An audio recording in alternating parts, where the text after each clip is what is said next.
The third and final quote that I'm going to analyze is from the very end of the book.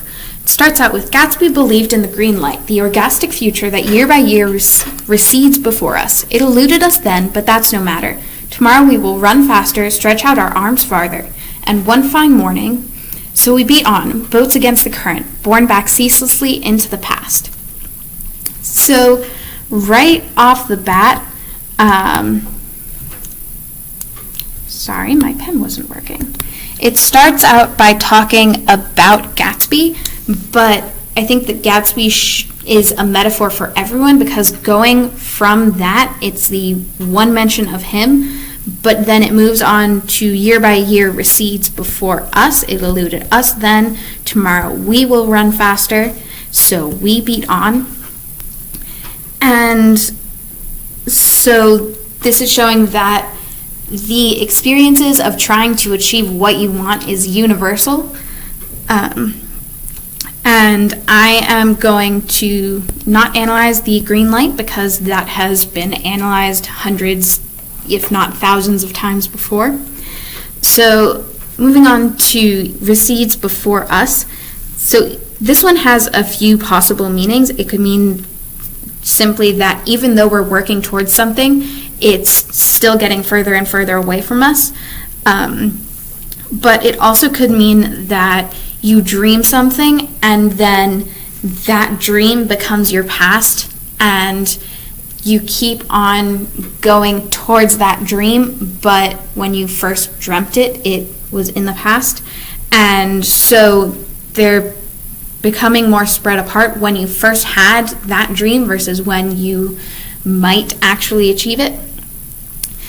And tomorrow we will run faster, stretch out our arms farther, is saying that to compensate for our dreams getting further away, we're going to try to do everything more and just do everything you can by running faster. Maybe you can catch up to it by stretching out our arms further.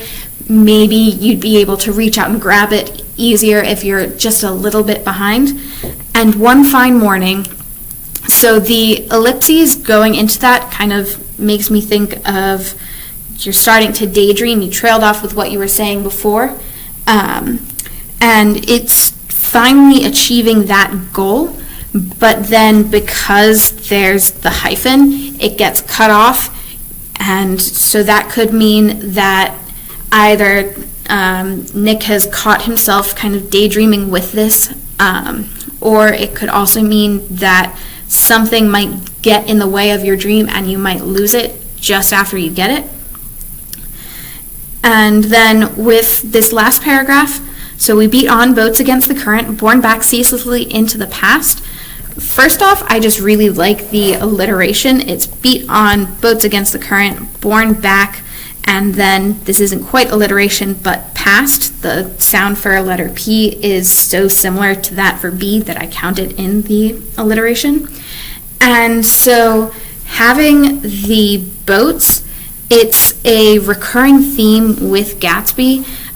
He started out as J. Gats on that boat, but then he eventually got his own boat, and that was kind of the first status symbol that he had, and showing his wealth and the power that he ended up with.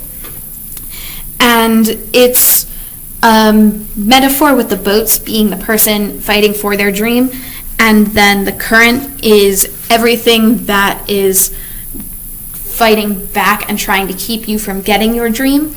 And the current is something that's very constant, and it's never going to go away.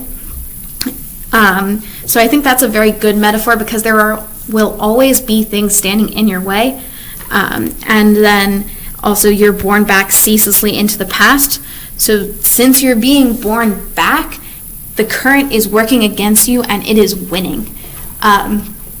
And with a current and something constant, it's going to wear you down, and eventually you're going to run out of strength or energy and just let yourself go into the past, which means that you're going to be in the same situation over and over, and your descendants will be in that same situation if there's not someone that's willing to run faster or stretch out their arms farther. So overall, this is summing up kind of the American dream and the potential impossibility of it. Throughout the book, Nick is kind of cynical and gets more cynical about trying to achieve this dream. And so, yeah, thanks for listening.